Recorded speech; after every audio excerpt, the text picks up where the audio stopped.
David and Goliath, the boy who defeated a giant. Welcome to Kingdom Story. Join us as we explore timeless tales of faith, courage, and wisdom from the scriptures. Subscribe to discover the profound lessons and inspiration within these stories. In the ancient hills of Israel, during a time when warriors fought with swords and spears and kingdoms were built on valor and strength, there lived a young shepherd boy named David. He was the youngest son of Jesse, a man of Bethlehem, and while his brothers were seasoned soldiers in King Saul's army, David spent his days tending to his father's sheep, honing his skills with a sling and lyre. One fateful day, the Philistines, a formidable enemy of Israel, gathered their forces for war. They encamped on one hill and the Israelites on another, with a valley between them. From the ranks of the Philistines came a giant named Goliath, a towering figure nearly 10 feet tall, clad in bronze armor and armed with a spear like a weaver's beam. Goliath's voice boomed across the valley as he issued a daily challenge to the Israelites. "Choose a man to come down and fight me. If he is able to kill me, we will become your subjects. But if I overcome him and kill him, you will become our subjects and serve us."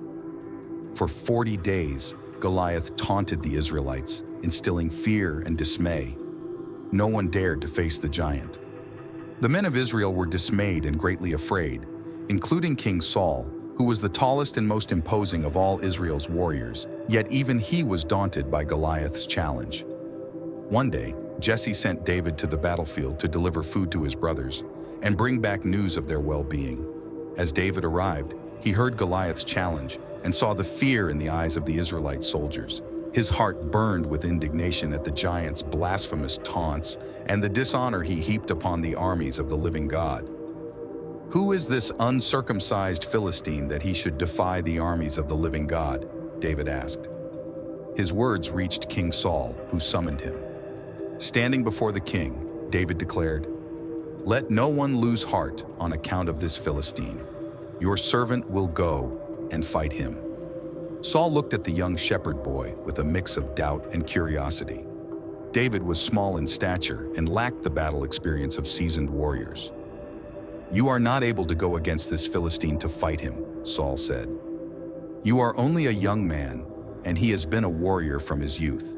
But David was resolute. "Your servant has been keeping his father's sheep," he explained.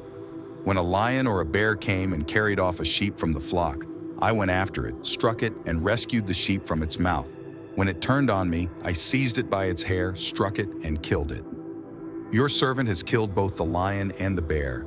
This uncircumcised Philistine will be like one of them, because he has defied the armies of the living God.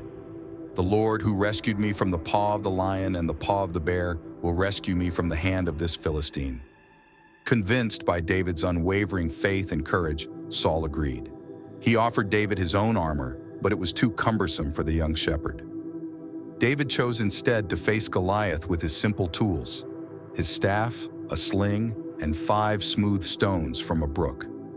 As David approached the battlefield, Goliath moved closer, seeing only a boy armed with a sling.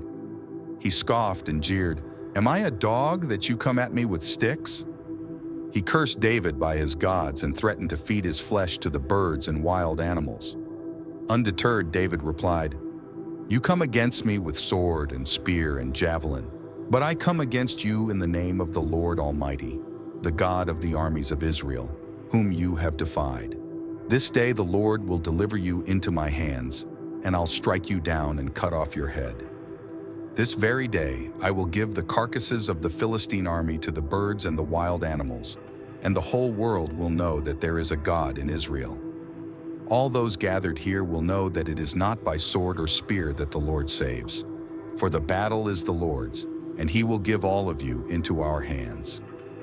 With that, David ran quickly toward the battle line to meet Goliath. Reaching into his bag, he took out a stone, slung it, and struck the Philistine on the forehead. The stone sank into Goliath's head, and he fell face down on the ground. David triumphed over the giant with just a sling and a stone. Without a sword in his hand, he ran and stood over Goliath. He took hold of the Philistine's sword and drew it from the sheath. After he killed him, he cut off his head with the sword. When the Philistines saw that their champion was dead, they turned and ran. The men of Israel and Judah surged forward with a shout and pursued the Philistines to the entrance of Gath and to the gates of Ekron. Their dead were strewn along the Shaaraim road to Gath and Ekron. When the Israelites returned from chasing the Philistines, they plundered their camp. David took Goliath's head and brought it to Jerusalem. He put the Philistines' weapons in his own tent. King Saul, amazed by the young shepherd's bravery and the miracle he had witnessed, summoned David once more. "Whose son are you, young man?" Saul asked. David replied, "I am the son of your servant Jesse of Bethlehem." This victory marked the beginning of David's rise to prominence.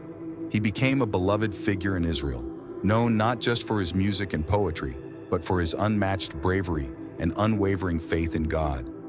David's triumph over Goliath was more than a military victory. It was a testament to the power of faith and the belief that God can use anyone, regardless of their size or experience, to achieve great things. David's story spread far and wide, inspiring countless generations with the message that courage and faith in God can overcome even the most insurmountable odds. His victory over Goliath was a pivotal moment in Israel's history, leading to his eventual kingship and establishing him as one of the greatest leaders in the Bible.